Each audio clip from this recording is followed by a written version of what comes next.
Hello, and welcome to another episode of Sam Tries Cooking. And since it's a new year, that means it's a new cookbook. Today, I will be cooking from the Elven Cookbook and making Woodhall Apple Cake. Yum! First thing you need to do is get a pan and put in it 1 cup of roughly chopped dry apples. Get out! And 1/3 cup of water, and heat it for 5 minutes. Or until the apples absorb the water. Which, why wouldn't you just use apples then? Not that these aren't apples, they're apples, but why wouldn't you just use freshly chopped apples if you want them to absorb the water? I don't know. Just a thought. Then, in your mixer, add 3/4 cup of salted butter. This is unsalted, so I'm going to have to add a little salt. Salted. Then you need to finally grate 2 lemons. And yes, I know these are limes. If you've seen this show before, you know I can't have lemon, so I substitute limes.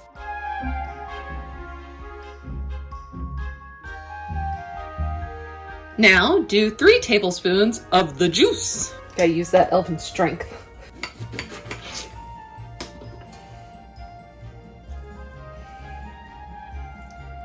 I'm gonna say that's 3 tablespoons of juice. Then add 3/4 cup of sugar, 3 eggs,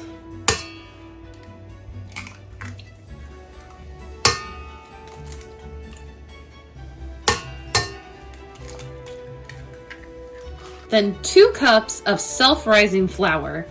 I just have all-purpose flour, so I'm gonna have to Google self-rising flour to see if maybe I need to add some baking soda or baking powder. Looking it up, I was right. You have to add 1.5 tablespoons of baking soda to make it self-rising flour, and some salt, which I already put in there, so hooray! Then add 1/2 cup of poppy seeds, and you're ready to mix. Once creamy, you're gonna stir in your apples. That should be cool before you put them in there. Get all of that goodness off of it. And I'm just gonna stir them in manually. Now you're gonna spoon the mixture into a grease or lined pan. Ooh, too big. Ooh. I probably made it too small. I'm gonna grease it too. Give me a minute. Come here, butter. I don't think an elf would talk like that. That's more Gollum-like. I don't do a good Gollum voice, but my husband does. Ugh. Oh, goodness. I think this is going to be a 2 spatula job. That better be thick and sticky. Which are 2 things I don't really associate with elves.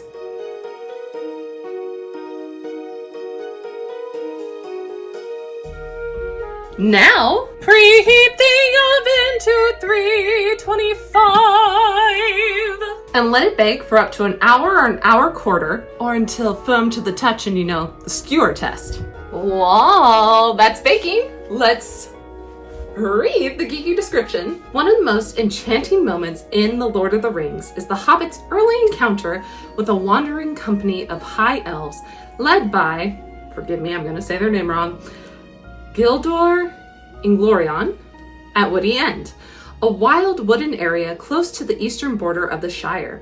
Part of the magic of this brief scene is that we seem to see it largely through the eyes of Sam. I'm Sam, for whom it is his first meeting with the Fae folk. The wonder of this happy meeting and the impromptu meal the hobbits enjoy at Woodhall remains etched in his memory ever after.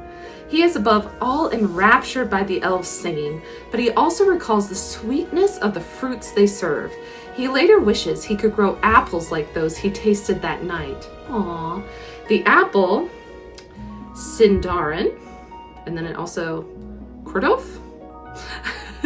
I'll have it right here for you. seems to have a close association with the elves, who in turn associate it in their tales and songs with the long-lost entwives, the spirit guardians of orchards and plants. Oh, and it gives you a page number, page 144. So you can go look it up. Also, there is a recipe note. This super easy and beautiful moist apple cake is perfect for breakfast or afternoon tea. You can ring the changes by replacing the lemon rind and juice with orange rind and juice, or replace half the lemon rind and juice with lime. Oh my gosh, I followed the directions without knowing it. Hooray! Once it passes the test, let it cool on a rack. Now it's time to make the icing. For the icing, it says you're going to need 2 cups of powdered sugar and 1 tablespoon of your lemon juice, or in my case, lime juice. I'm not quite going with 2 cups. That seems like a lot. I've never made icing like this before, so this is truly an adventure. And then it says you're just supposed to mix it to beat it together. I have a feeling I'm going to have to use the other half of the lime. But I guess we'll find out. May it be, this makes icing. Oh, look, it's working. That's surprising to me. It's actually working. I was not anticipating that. I do believe, though, I am going to need a little more lime juice. Or maybe not. Wow. I am pleasantly surprised. I'm making a mess. Maybe I'm going to add just a teeny bit more lime, just so I can get the rest of that. See, not a full. Oh my gosh, I am so impressed. It does say if you need, you can add a few drops of water to it. I don't think I need that. Now, you are supposed to take a spoon and spoon it over the top and let it fall off the edges, hence making a mess in your kitchen. Ooh, okay, I'm gonna spread it out just a teeny bit. There we go. I'm curious how this frosting tastes.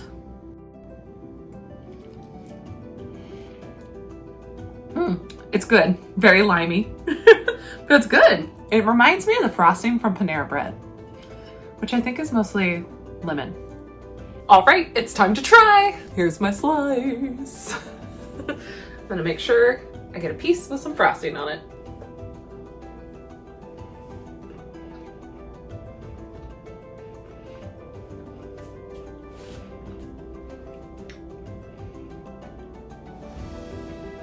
That's good. It's nice. It's a very light, subtle flavor. Definitely elvish.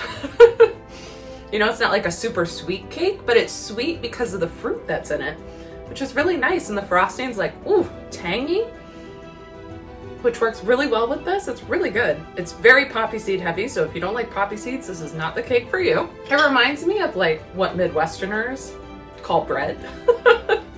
Because it's not super cakey. It's not really big on apple flavor. I taste apple, but there's not a lot of apple flavor. Definitely tastes like a muffin. I give it an 8 out of 10. It's really good. I would make this again. Great job, elves. Thank you so much for stopping by. Be sure to tune in next time and check me out on Patreon. And if you don't read Elvish, protect trans kids.